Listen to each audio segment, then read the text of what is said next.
मिलेगा। जी सर। जी। मैंने अपनी 10th और 12th केंद्रीय विद्यालय नंबर 1 रीवा से पूरी की है। उसके बाद यूजी और पीजी एपीएस यूनिवर्सिटी रीवा से पूरी की है। 2023 में मैंने नेट निकाला है और 2024 में मैंने जेआरएफ भी उत्तीर्ण किया है नेट कब पास हुए आप? सर 2023 में। 23 में। जी। एनजीआरएफ 24 जून वाला अटेम्प्ट था सर। ओके। आप लॉन टेनिस आप खेलते हैं ना? जी सर।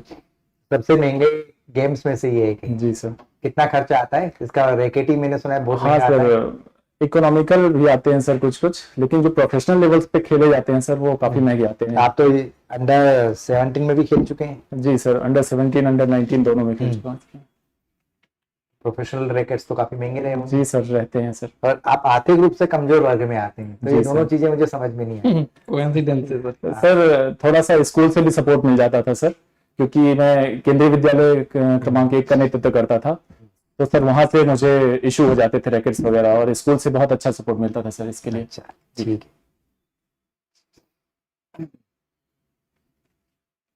है। बेटा आपका यूजी में जी 3 विषय थे, राजनीतिक शास्त्र, अर्थशास्त्र और समाजशास्त्र। जी सर। राजनीति शास्त्र पीजी में क्यों चुना? सर यूजी के समय से ही मेरी इस पे दिलचस्पी हो गई थी, क्योंकि ये इतना वृहद सब्जेक्ट था। हर एस्पेक्ट लाइफ के, ह्यूमन लाइफ के लगभग लगभग कवर कर लेता था, और आईआर में विशेष रुचि भी थी सर मेरी, तो इसीलिए मैं इसको कंटिन्यू करना चाहता था। ओके, तो आपका आईआर अच्छा होगा काफी, मैं ये समझ के चलूं। सर मैं कोशिश करूंगा सर उत्तर देने की। अच्छा, इजराइल एक देश है या नहीं? सर एक देश है सर। कहाँ लिखा है, किस आधार पे आपने कहा? सर इसका जो अमेरिका ने भी यही मान्यता दी थी सर। अभी मतलब कब? सर एग्जैक्ट डेट मुझे मालूम नहीं है, लेकिन पिछले 2-3 सालों में, आई एम नॉट श्योर, पर अमेरिका ने मान्यता दी थी इसे देश के तौर पर। हालांकि अभी यूएन में इसकी मान्यता पर संशय है, पर अमेरिका की मान्यता है। यूएन में इजराइल मेंबर कंट्री है कि नहीं? सर अभी मैं श्योर नहीं हूँ सर इस पर। इजराइल के प्रधानमंत्री ने अभी अपना भाषण दिया था यूएन में। जी सर। वहां पर केवल मेंबर कंट्रीज को इनविटेशन देता है। सर मैं इस पर श्योर नहीं हूँ सर कि मेंबर्स ही जाते हैं या फिर बाकी कंट्रीज भी रहते हैं सर। अच्छा, कितने मेंबर कंट्रीज है यूएन में? सर 192 कंट्रीज हैं। 192 जी। कि 193? सर श्योर नहीं हूँ थोड़ा सा भी मैं। अच्छा, यूनाइटेड नेशन में जी। भारत को सिक्योरिटी काउंसिल का मेंबरशिप मिलेगा तो कब मिलेगा? तो अभी कौन सा स्टेप है जिसके बाद वो तय हो जाएगा कि India will be the part of security council?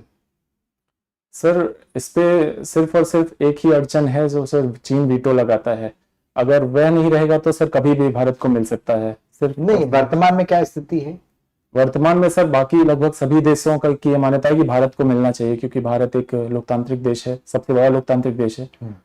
एक अर्थव्यवस्था, उभरती हुई अर्थव्यवस्था 47 से सबसे बड़ा लोकतांत्रिक देश है। Sorry sir. 1947 से सबसे बड़ा डेमोक्रेटिक कंट्री है। जी सर। 2025 में कुछ विशेष उपलब्धि हासिल की? सर हमारा लोकतंत्र निरंतर मजबूत होता जा रहा है। नहीं बेटा, यूनाइटेड नेशन की जो सिक्योरिटी काउंसिल है उसकी मेंबरशिप के लिए जी भारत ने क्या कुछ विशेष उपलब्धि हासिल की है? सर अभी मुझे इसकी जानकारी नहीं है सर। अच्छा, क्या यूनाइटेड नेशन में यदि एक कंट्री, 5 में से यदि एक कंट्री ने मना कर दिया कि भारत को सिक्योरिटी काउंसिल का मेंबर नहीं बनाना है, जी, तो क्या भारत बन पाएगा? नहीं सर, अभी तो नहीं बन सकता सर ऐसा। अच्छा जी। क्योंकि आपने कहा मेरा आईआर स्पेशली स्पेशलाइजेशन है। जी जी सर। तो ये अपडेटेड आप नहीं है। जी सर, सॉरी सर, मैं कोशिश करूंगा सर अपडेट ठीक है, करूंगा सर। ये वाला जो क्लॉज है हट गया। जी सर। यदि एक कंट्री कोई मना भी करेगा ना, जी, तो भी भारत फिर भी यूनाइटेड सिक्योरिटी काउंसिल का मेंबर बन जाएगा। वो किस शर्त पे, कुछ पता है आपको? सर अभी मैं नहीं पता है सर इसका। अच्छा, कोशिश करूंगा सर मैं जानकारी की। अच्छा, तो आप मुझे ये बताइए बेटा कि all of sudden United nation ने, यूएसए ने सीरिया को मान्यता दे दी। जी ठीक है, जी। उसके पीछे क्या लॉजिक रहा होगा? सर वो एक स्टेबिलिटी चाहता होगा यूएसए, जो अरब देशों में एक अक्सर स्टेबिलिटी का अभाव रहा है, तो उससे एक देश की मान्यता देने से वहाँ पे शांति की स्थापना शायद हुई होगी सर। अच्छा। मान्यता। अच्छा, ये बताइए कि गाजा का जो इशू है जी सर। उसके लिए प्रेसिडेंट ने 20 फार्मूलाज दिए हैं। जी सर। ठीक है, उन 20 फार्मूलाज को क्या सभी को एक्सेप्ट होगा या नहीं? क्या क्या क्या इसके पीछे डिप्लोमेटिक वे होगा अमेरिका का, और डिप्लोमेटिक मूव क्या होगा? सर यूएसए ने तो चेतावनी भी दी है गाजा को कि ये 20 उनके लिए अनिवार्य है मानना, और गाजा इसमें काफी कुछ सहमत भी हो गया है, पर कुछ बिंदु हैं जिस पे वह सहमत नहीं है, जैसे एक सिक्योरिटी एजेंसी की वहां पे स्थापना की बात कही जा रही है, उस पे गाजा को अपनी संप्रभुता का खतरा लग रहा है। लेकिन सर मुझे लगता है कि एक बहुत अच्छा ऑप्शन है गाजा के लिए और इजराइल दोनों के लिए, एक शांति, वैश्विक शांति के लिए, और इस पे दोनों को सहमत हो जाना चाहिए सर। क्या गाजा का अस्तित्व रहेगा? जी सर, अभी जो 20 बिंदु दिए गए हैं राष्ट्रपति जी द्वारा, तो उसके द्वारा गाजा का स्वतंत्र एक अस्तित्व रह पाएगा, और इजराइल उस पर हस्तक्षेप नहीं करेगा। उसे एक टूरिस्ट प्लेस के तौर पे भी विकसित किया जा रहा है, जिससे उसकी अर्थव्यवस्था भी मजबूत होगी सर। कंट्रोल किसका रहेगा? सर कंट्रोल मुख्य रूप से फिलिस्तीन का रहेगा, जिसपे फिलिस्तीन का रहेगा। जी सर, लेकिन हमास जो वहां पे अभी तक कब्जा किए हुए था और कंट्रोल था, उसका कंट्रोल को उसको अमान्य कर दिया फिलिस्तीन गया को है। कुछ समय के बाद दिया जाएगा। जी सर, रहेगा। अभी एक टेम्परेरी कंडीशन में कुछ उस पे एक काउंसिल बनाई जा रही है, एजेंसी बनाई जा रही है, जो उस पे सिक्योरिटी के लिए एक, जब तक स्टेबल कंडीशन नहीं हो जाती तब तक। स्टेबल कंडीशन या कुछ और कंडीशन है? सर अभी मैं इतना ही अवगत हूँ सर। अच्छा अच्छा, भारत ने अचानक यू टर्न ले लिया अमेरिका से रिश्तों में, जी। एंड चाइना एंड रशिया की तरफ चला गया। जी सर। क्या ये सही है कदम? सर हमने अभी भी प्रत्यक्ष तौर पे एकदम यू टर्न नहीं लिया, हमारा अभी भी व्यापार अमेरिका के साथ चल रहा है, हालांकि कुछ टैरिफ से हमें नुकसान हो रहा है, तो उस वजह से एक व्यापारिक हितों के लिए अमेरिका के साथ भारत थोड़ा सा भी ऐसा लग रहा है कि नहीं है, और चाइना के साथ है। लेकिन अमेरिका सर एक ज्यादा बेहतर पार्टनर रहा है हमेशा से ही भारत के लिए, बजाय कि चाइना के। मेरा प्रश्न का उत्तर नहीं मिला लेकिन मुझे। Sorry sir. अच्छा बेटा, यूक्रेन युद्ध इतना स्लो रशिया क्यों लड़ रहा है? सर तो चाहे तो 2 दिन में खत्म कर सकता है। सर एक अब उस तरह के युद्ध, ट्रेडिशनल वॉर्स जैसे युद्ध अब वर्तमान में प्रासंगिक नहीं है सर, क्योंकि फिर नाटो फोर्सेस भी हैं, वह भी उतनी ही अगर ऊर्जा से लड़ेंगी तो फिर एक परमाणु युद्ध भी हो सकता है और बड़े व्यापक खतरा हो सकता है उससे। नाटो क्यों आएगा यूक्रेन युद्ध में? सर उसके कुछ हित हैं, जैसे एक तो नाटो का जो जन्म हुआ था वो ही यूएसएसआर के संक्रमण को बढ़ाने को कम करने के लिए हुआ था, उसका जो फैलाव है उसको कम करने के संक्रमण, सर यूएसएसआर का फैलाव जो हो रहा था, सॉरी सर मैं करेक्ट करता हूँ उसे, उसको कम करने के लिए हुआ था। पर अभी तो यूएसएसआर ही नहीं है। जी सर, अभी नहीं है यूएसएसआर, लेकिन एक राष्ट्रपति पुतिन एक फिर से अपनी प्रभावशाली स्थिति को उस क्षेत्र में पाना चाह रहे हैं, और उसके काउंटर बैक के लिए नाटो प्रयासरत है सर। यूक्रेन पर युद्ध तो पुतिन ने स्टार्ट ही नहीं किया। जी सर। यदि पुतिन ने युद्ध स्टार्ट किया होता तो आपका स्टेटमेंट सही होता। जी। युद्ध स्टार्ट कहां से हुआ? सर जहां तक मेरा नॉलेज है सर, एक रूस ने ही अपने कुछ यूक्रेन के कुछ क्षेत्रों पर अपना दावा किया था कि इस पे हमारी संस्कृति के लोग ज्यादा हैं, तो इस पर नहीं सर, वो 2014 में तो ठीक था, वहां पे कब्जा भी है अभी, लेकिन वर्तमान में जो 2022 में शुरू हुआ उस पे भी रूस ने कुछ क्षेत्रों पर दावा किया अपना कि इस पे हमारी संस्कृति के लोग ज्यादा हैं, तो हमारा इस पे अधिकार होना चाहिए। तो इस वजह से रूस ने ही सर इसकी पहल की थी युद्ध की शुरुआत से। कि यूक्रेन में वो कौन सा राष्ट्रपति था जिसे बर्खास्त करके जेलेंस्की को बनाया गया? सर अभी इसकी जानकारी नहीं है सर मुझे। युद्ध की शुरुआत तो वहीं से होती है। जी। जेलेंस्की लाया ही गया था इसीलिए कि युद्ध करना है। जी। इसकी जानकारी नहीं है आपको? जी सर। अच्छा बेटा, क्या कश्मीर को जो इस समय पाकिस्तान के कब्जे में है, जी, उस कश्मीर को भारत में मिला देना चाहिए? सर हमारी कूटनीति और रणनीति तो यही कहती है कि सर हमें, और प्रयासरत भी हैं हम लगातार, कि जो पाकिस्तान ऑक्युपाइड कश्मीर है वह भारत का अभिन्न हिस्सा है। 1947 पे उसमें पाकिस्तान ने अवैध रूप से कब्जा किया था।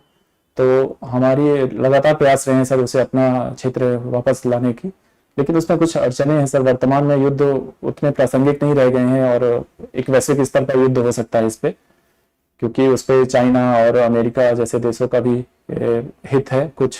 तो इस वजह से अभी पीओके को हम अपनाना चाहते हैं सर, वापस लेना चाहते हैं, लेकिन उसमें अभी भी काफी समय है और काफी उस पर भी। चलिए 2 मिनट के लिए हम एक बात सोचते हैं कि बांग्लादेश और पाकिस्तान जी दोनों बोलते हैं कि हमको वापस से इंडिया में मिला दो, क्या जी मिला सर। देना चाहिए? सर इसके लिए एक डेमोक्रेटिक पहल की जानी चाहिए सर। एक नए तरह का पहले भारत की जनता से पूछने का विचार है।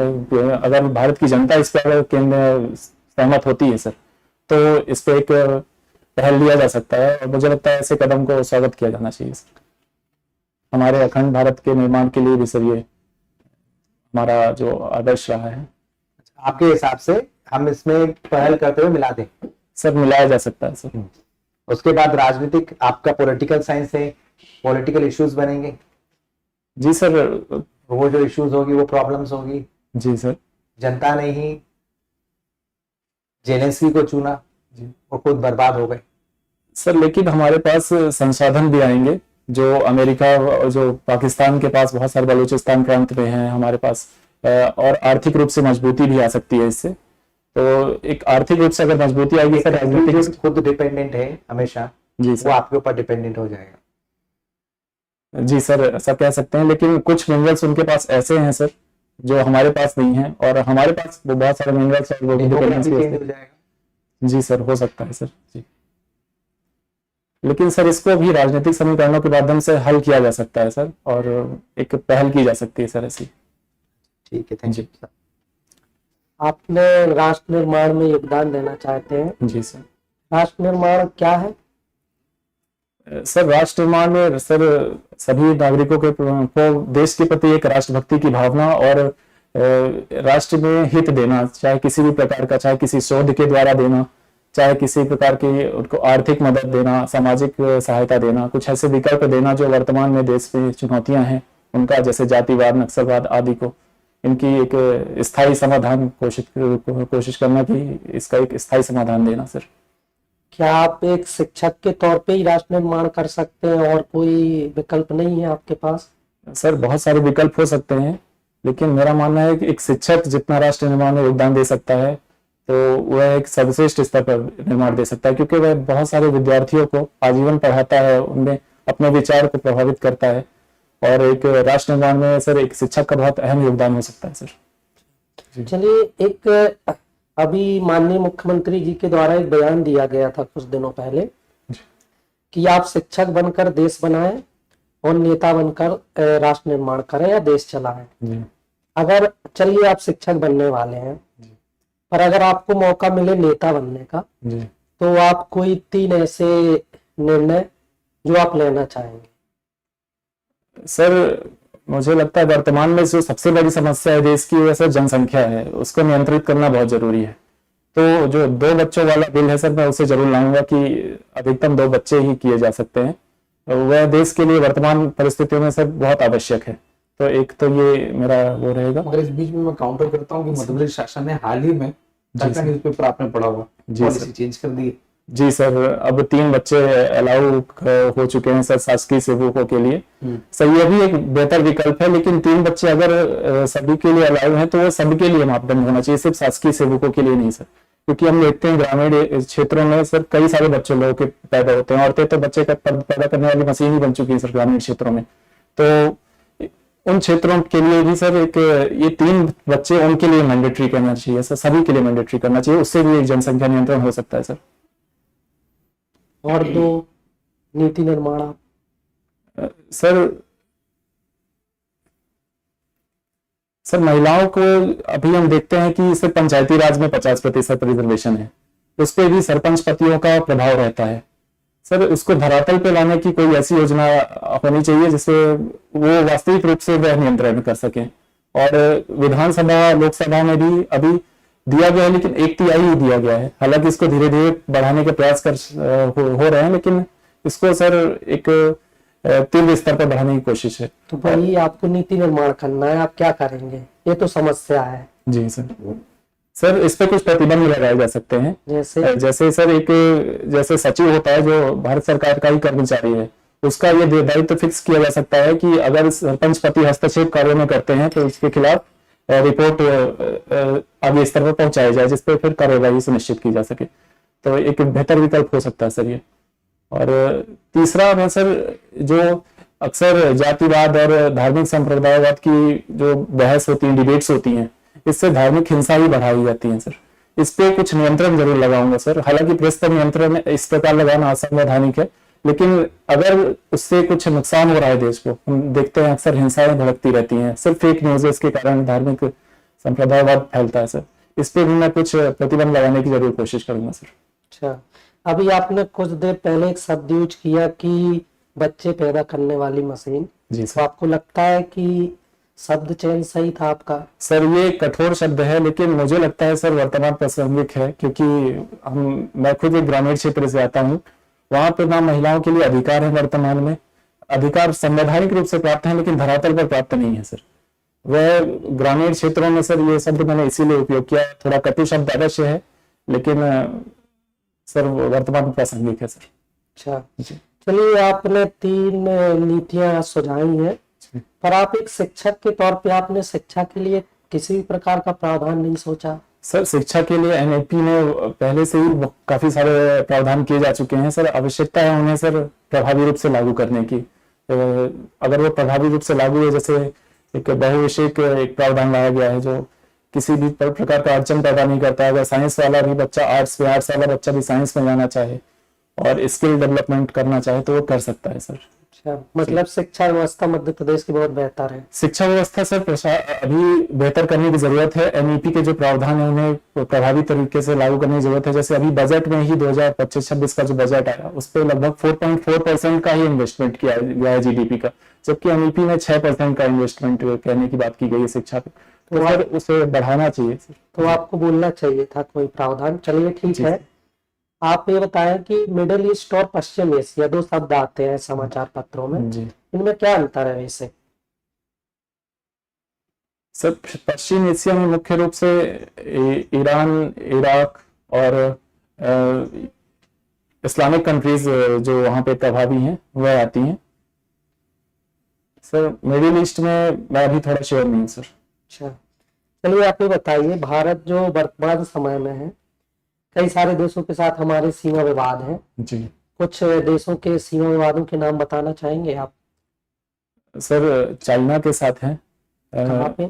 सर ये लद्दाख में और अरुणाचल प्रदेश में दोनों जगह पे हैं, और इस पे समय समय पर सर हिंसाएं भी कुछ कुछ देखने को मिली हैं सर। और नेपाल के भी कुछ क्षेत्रों में जब भी वहां पे भारत विरोधी सरकारों का वर्चस्व होता है तो काला पानी विवाद जैसी चीजें आने लगती हैं सर। और इसके अलावा म्यांमार से भी कुछ हद तक, हालांकि उसमें बहुत ज्यादा नहीं है लेकिन कुछ विवाद जरूर है। बांग्लादेश से विवाद था लेकिन सर 2015 में हुआ है कि बहुत ही प्रभावी रूप से सफल हो चुका है। अब कोई विवाद नहीं बांग्लादेश से सीमा विवाद। न्यूमोर द्वीप का नाम सुना है आपने? जी सर सुना है। ये कहाँ पे विवाद है इसका? सर ये बंगाल की खाड़ी का एक द्वीप है सर। इसमें भी सर ये बांग्लादेश से, माफ करना चाहूंगा, माफी मांगूंगा सर, इस पे बांग्लादेश से थोड़ा सा विवाद है सर भारत का। ठीक जी। कच्चा तेलू द्वीप का नाम सुना होगा आपने? जी सर सुना है सर। क्या विवाद है अभी वर्तमान समय में? इसकी बहुत आलोचना होती है। सर अभी मैं रिकॉल नहीं कर पा रहा हूँ सर। चलिए ठीक, आप ये बताइए कि 370 का जो प्रावधान था जी और 35A जी दोनों में क्या क्या प्रावधान थे? सर 370 आर्टिकल में कश्मीर को एक विशेष राज्य का दर्जा देने की बात कही गई थी, और 35A सर मैं अभी कंफर्म नहीं हूँ सर। ठीक, अभी वर्तमान समय में जो भूतपूर्व उपराष्ट्रपति महोदय थे जी, उन्होंने संविधान के किसी अनुच्छेद को न्यूक्लियर मिसाइल कहा था, वो कौन सा अनुच्छेद था? सर अभी मैं इस पे श्योर नहीं हूँ सर। अच्छा, जी। राज्यपाल और राष्ट्रपति महोदय को लेके सुप्रीम कोर्ट ने एक निर्णय दिया था, जी सर। तो उसको लेके विवादित स्थितियां बनी थी जी और महामहिम राष्ट्रपति महोदय के द्वारा 14 सूत्री मांग वो जी सुझाव मांगे गए थे। जी। तो आपको क्या लगता है, आप एक देश के नागरिक के तौर पे आप क्या सोचते हैं कि सुप्रीम कोर्ट ने जो निर्णय दिया वो सही था, या आप क्या सोचते हैं? सर, सुप्रीम कोर्ट ने अभी निर्णय दिया था कि किसी भी राज्यपाल को 3 माह और राष्ट्रपति को 1 माह अगर मंजूरी नहीं देती है किसी विधेयक को, तो वह स्वतः ही मान्य कर दिया जाएगा। सर, इस पे कहीं ना कहीं मुझे लगता है ये न्यायिक सक्रियता और अति सक्रियता की ओर एक इशारा है सर। हालांकि इस पे भी सुप्रीम कोर्ट और हाई कोर्ट, विभिन्न हाई कोर्ट्स ने पहले भी कई बार कहा है कि राज्यपाल के पद की समीक्षा की जानी चाहिए। वह एक संघवादी देश के लिए उस पर थोड़े सुधार की आवश्यकता है। तो इस पे एक बीच का रास्ता निकाला जा सकता था, एक सलाह दी जा सकती थी सरकार को। सरकार इस पर संसदीय तौर तरीकों से अगर कानून बना के लागू करती उसे, तो सर ज्यादा संवैधानिक होता सर, वो बजाय कि न्यायिक सक्रियता और अति सक्रियता के। अच्छा, चलिए आप बताइए कि हिंदू कौन है? सर, वीर सावरकर जी कहते हैं सर, जो भी जिसकी पितृभूमि और पुण्य भूमि दोनों ही भारत है, उसी को हिंदू कहेंगे। लेकिन वर्तमान में सर सुप्रीम कोर्ट के भी कई जजेस और सुप्रीम कोर्ट की बेंचेस ने ऐसा बोला है कि हिंदू वे ऑफ लाइफ है। तो जो भी हिंदू भारत में रहते हैं वह एक विशेष संस्कृति का पालन करते हैं, तो सभी हिंदू हैं सर। हिंदुत्व क्या है? सर, हिंदुत्व एक राजनीतिक विचारधारा है जो हिंदुओं को एक ध्रुवीकरण के लिए उपयोग की जाती है, और इससे अखंड भारत और इन सब चीजों की बात होती है, जिससे एक राष्ट्र के तौर पर एक देश मजबूत हो सके सर। अखंड भारत क्या है? सर, अखंड भारत सर परिभाषा में सर जो अशोक के समय का साम्राज्य था, जितना तक अफगानिस्तान और इधर तक, तो नेपाल और म्यांमार तक, इन क्षेत्रों को अखंड भारत में शामिल किया जाता है। ये एक सांस्कृतिक भारत कह सकते हैं सर इसे। इसमें भारत के सांस्कृतिक लक्षण कई प्रकार से पाए जाते हैं, ऐतिहासिक रूप से भी पाए जाते हैं, वर्तमान में भी पाए जाते हैं। क्या अखंड भारत बन सकता है? सर, अगर समझौतों के द्वारा और आपसी बातचीत के द्वारा सर ये संभव है, लेकिन ये सर मुझे सांस्कृतिक तौर पर ऑलरेडी एक अखंड भारत के तौर पर एक प्रतीत होता है, क्योंकि हम देखते हैं आज योग और आयुर्वेद न सिर्फ अखंड भारत में बल्कि अमेरिका जैसे देशों में, यूरोपीय देशों में अपना पहचान छोड़ रहा है सर। तो एक सांस्कृतिक अखंड भारत तो पहले से ही बन चुका है। राजनीतिक अखंड भारत के लिए सर अभी भविष्यवाणी करना उचित नहीं होगा सर। चलिए, मेरा आखिरी क्वेश्चन, भारत को हिंदू राष्ट्र बनना चाहिए कि नहीं? सर, भारत का संविधान जो हमारे संविधानकर्ताओं ने बनाया था, बहुत सारे अध्ययन के बाद बनाया था और भारत की परिस्थितियों को देखते हुए बनाया था, और भारत की पंथ निरपेक्षता भारत की एक विशेषता है सर। इसे हमेशा बनाए रखना चाहिए और इस पर हमेशा अटल रहना चाहिए सर। पंथ निरपेक्ष शब्द तो उस समय था ही नहीं। जी सर, पंथ निरपेक्ष शब्द बाद में 1976 में आया है, लेकिन संविधान कारों की मान्यता ये ऐसी ही थी कि क्योंकि हमें मौलिक अधिकार में भी देखने को मिलता है, अल्पसंख्यकों के भी अधिकार हैं, उसमें धार्मिक अधिकार भी हैं, वह पंथ निरपेक्षता की ओर ही इशारा करते हैं सर। सर, उत्कर्ष जी सर। आप अपने नाम की 2 पर्यायवाची बता सकते हैं? सर, प्रगति है, विकास है। अच्छा, भारत अभी प्रगतिशील राष्ट्र है या कि विकसित हो चुका है?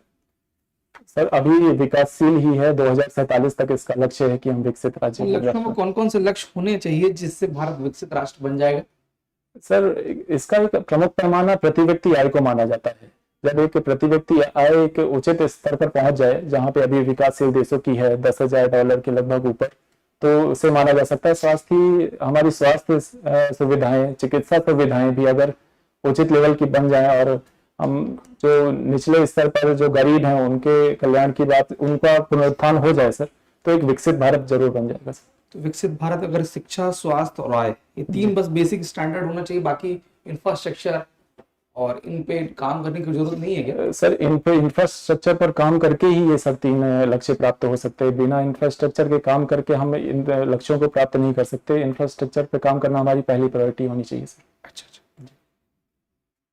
कुछ वर्षों पहले भारत में ट्रेंड बना रहता था कि त्रिशंकु सरकार। जी सर। ये क्या है त्रिशंकु?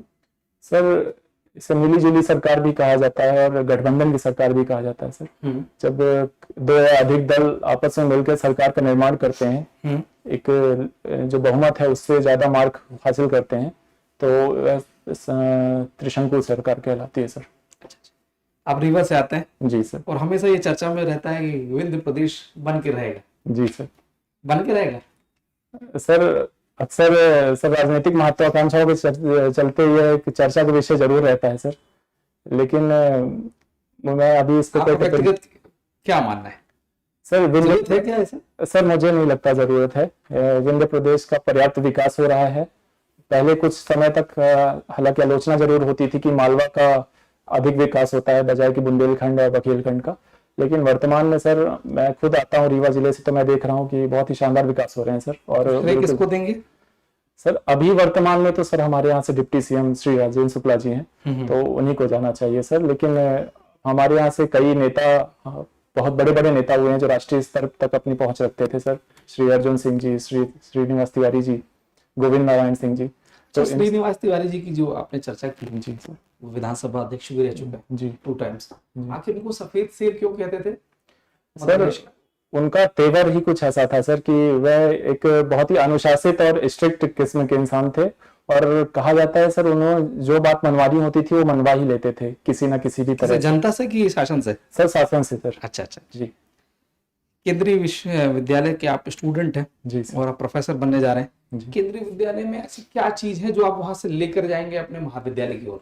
सर केंद्रीय विद्यालय मुझे लगता है कि व्यक्तिगत पर्सनालिटी डेवलपमेंट के लिए सर बेस्ट जगह है, क्योंकि यहाँ पे पूरे देश से जो आर्मी स्पेसिफिक लोग होते हैं, सीआरपीएफ के लोग होते हैं, उनके बच्चे आते हैं सर। तो कई सारे कल्चर्स एक साथ देखने को मिलते हैं। जैसे मैं जब पढ़ता था तो वहाँ कश्मीर के भी बच्चे थे, पंजाब के भी बच्चे थे, दक्षिण भारत के भी बच्चे थे। एक पॉइंट जी सर। सर एक शैक्षणिक स्तर जो है सर वो बताते चलती है। शैक्षणिक स्तर बहुत ही सर्वोत्कृष्ट स्तर का है सर। बहुत ही उचित शिक्षक और अनुभवी शिक्षक आते हैं सर वहाँ। दूसरा पॉइंट हो गया। और तीसरा सर वहाँ कल्चरल एक्टिविटीज बहुत अच्छी होती हैं, स्पोर्ट्स एक्टिविटीज जैसे मैंने खुद भी भाग लिया है कई बार, तो वह एक स्टूडेंट के विकास के लिए सर बहुत आवश्यक है। और जी सर। ठीक। अभी वर्तमान में GER कितना है उच्च शिक्षा में? सर एग्जैक्ट मुझे, जी sir, gross enrolment ratio sir exact मुझे नहीं पता है सर अभी इसका। कोई बात। अवधेश प्रताप विश्वविद्यालय से आप आ रहे हैं, जी कौन थे? सर ये रीवा के पहले प्रधानमंत्री और विंध्य प्रदेश के पहले मुख्यमंत्री बने थे क्रमशः 1948 और 49 में। यह एक क्रांतिकारी भी थे और स्वतंत्रता में इन्होंने बहुत योगदान दिया था सर हमारे क्षेत्र से। इनको कैप्टन भी बोलते हैं? जी सर, इनको सर किया था क्या उन्होंने कुछ? सर मुझे इसकी जानकारी नहीं है। अच्छा। ये विश्वविद्यालय कब बना? सर 1968 में। कंफर्म है? 100%। वर्तमान में भी इनके कुलगुरु कौन है? सर मैं सरनेम जानता हूँ, डॉक्टर आचार्य हैं, पर मैं श्योर नहीं हूँ सर, तो इस वजह से। अच्छा अच्छा, ठीक है सर। कुलगुरु पूछा था ना? जी सर, कुलगुरु। जी। ठीक है। अभी ग्लोबलाइजेशन का राजनीति में इम्पैक्ट देखने को मिल रहा है क्या आपको? जी सर, हम देख रहे हैं कि वर्तमान में एक वैश्विक राष्ट्र बनता जा रहा है। सभी अपनी विदेश नीतियों को प्रमुख स्थान देने लगे हैं, और एक व्यापार वगैरह के लिए भी, अर्थव्यवस्था के लिए भी ये एक अहम होता है सर कि निर्यात आयात हो हमारा, और ग्लोबलाइजेशन उस पर प्रमुख भूमिका निभाता है सर। अच्छा, होटल को आपने पढ़ा है थोड़ा बहुत? जी सर। साप्तांग सिद्धांत बता दीजिए मुझे। सर इसमें कौटिल्य ने एक राज्य की, एक व्यक्ति के अंगों से 7 अंगों से तुलना की है सर। वो मानता है कि एक आंगिक राज्य ही होता है जिसमें सर राजा है, अमात्य है, जनपद है, दुर्ग है, कोष है, मित्र है और दंड है सर। बहुत बढ़िया। तो अभी इसका रिलेवेंस देखने को मिल रहा है आपको? जी सर, ये अभी भी प्रासंगिक लगता है सर। तो उस परिप्रेक्ष्य में चलिए ओवरऑल हम बात करते हैं कौटिल्य की। जी सर। तो ये जो पड़ोसी हैं हमारे, जी, सेगमेंट्स में जमाइए, क्या क्या है ये? सर कह सकते हैं कि पाकिस्तान आरी है। हाँ। अफगानिस्तान को आरी मित्र भी कह सकते हैं सर। ठीक है। और उसके बाद तुर्की को हम अरिमित्रा मित्र कह सकते हैं। और हम इजराइल को मित्र कह सकते हैं सर। बहुत बढ़िया, ठीक है। एक कभी हमेशा लोग बोलते हैं कि आज भी प्रोफेसर कहीं ना कहीं अर्बन नक्सलिज्म से जुड़े हुए हैं। जी सर। आखिर ऐसा प्रोफेसर के लिए क्यों लोग पॉइंट आउट करते हैं कि ये बुद्धिजीवी है, कहीं ना कहीं ये इनका पॉजिटिव, कुछ प्रोफेसर्स की बात कर रहा जी हूँ सर। मैं, जी सर। ऐसा नहीं है कि सभी प्रोफेसर्स। जी क्या है अर्बन नक्सलिज्म में इनका इम्पैक्ट, क्या करते हैं ये लोग आखिर? सर, प्रत्येक व्यक्ति की कुछ ना कुछ विचारधारा होती है। हालांकि प्रोफेसर जैसे एक प्रोफेशन में हमेशा बैलेंस बनाने की कोशिश करनी चाहिए। कभी भी विद्यार्थियों पे एक विशेष विचारधारा का प्रभाव डालने की कोशिश नहीं करनी चाहिए। लेकिन कुछ प्रोफेसर्स हो सकता है सर कि एक माओवादी विचारधारा और लेफ्टिस्ट की तरफ ज्यादा रुझान रखते हो। ये सर खासतौर पे समस्या राजनीति विज्ञान के प्रोफेसर्स के साथ ज्यादा देखी जाती है। हाँ, मैं अक्सर- इसलिए उससे उम्मीद कर रहा था कि लेकिन आप इसको सर बताएं। बैलेंस बनाकर रखना चाहिए हमेशा। और ये पशुपति टू तिरुपति, जी सर। ये कोई रेड कॉरिडोर है, मुझे बताएंगे क्या है ये? सर अभी मैं इसके बारे में नहीं जानता हूँ। अच्छा, भारत सरकार ने कब पूरे भारत को नक्सल मुक्त बनाने का प्लान बना लिया? कब तक भारत नक्सल मुक्त हो जाएगा? सर एग्जैक्ट ईयर मुझे जानकारी अच्छा। नहीं है। भारत के पहले और एकमात्र ऐसे गृह मंत्री बता दीजिए जो आज तक विदेश नहीं गए।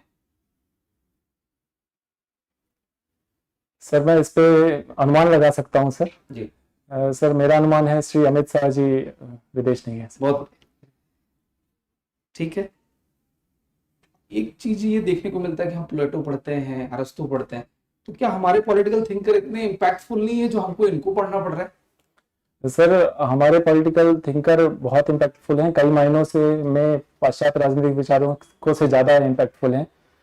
बशर्ते हमारे एक सिस्टम हो चुका है सर एजुकेशन का, जो पाश्चात्य शिक्षा का प्रभाव हमारे अंग्रेजी शिक्षा की वजह से पड़ा है, इस वजह से हम उन्हें पढ़ते हैं। हालांकि कुछ मायनों में पाश्चात्य विचारक बहुत अच्छे विचार उन्होंने दिए हैं, लेकिन राजनीतिक विचार को बात करें तो भारत में भी सर लगभग कौटिल्य ने वो बता दिया था 200-300 ईसा पूर्व पहले जो मैकियावेली ने 1500 ईस्वी में बताया है। तो आपका नजरिया कैसा है? इनको शामिल रखना चाहिए? सर बिल्कुल सर, इनको प्रमुखता से स्थान देना चाहिए और ज्यादा प्रोत्साहित करने की जरूरत है। बहुत बढ़िया। हमारे विदेश मंत्री कौन है अभी? सर श्री एस जयशंकर जी हैं। एस में क्या एस? सॉरी सर, इसकी जानकारी नहीं। चलिए, अंतिम मेरा प्रश्न है कि लुक ईस्ट पॉलिसी, जी सर। नाम सुना आपने? जी सर। क्या है? मुश्किल से 1 से 1.5 लाइन में बता दीजिए। सर ये जो पूर्वी एशियाई देश हैं जैसे इंडोनेशिया और सिंगापुर, इनके साथ आर्थिक संबंध स्थापित करने के लिए लाई गई थी सर। और अभी वर्तमान में इसका और एक नया वर्जन आ चुका है, एक्ट ईस्ट पॉलिसी। इसमें आर्थिक के साथ साथ कल्चरल रिलेशंस भी बनाने की बात कही गई और जापान जैसे देशों को भी शामिल किया गया। बहुत बढ़िया। अंतिम प्रश्न कि आपके उच्च शिक्षा विभाग में जी इस वित्तीय वर्ष में कितना बजट एलोकेशन हुआ है मध्य प्रदेश के? सर मध्य प्रदेश का मुझे जानकारी नहीं है, लेकिन राष्ट्रीय स्तर पर 50,000 करोड़ के आवंटन हुआ है सर उच्च शिक्षा के लिए सिर्फ, और कुल शिक्षा के लिए 128,000 करोड़ की बात की गई सर। ठीक है, आपका साक्षात्कार समाप्त हो, जा सकते हैं। जी thank you sir. Thank you sir.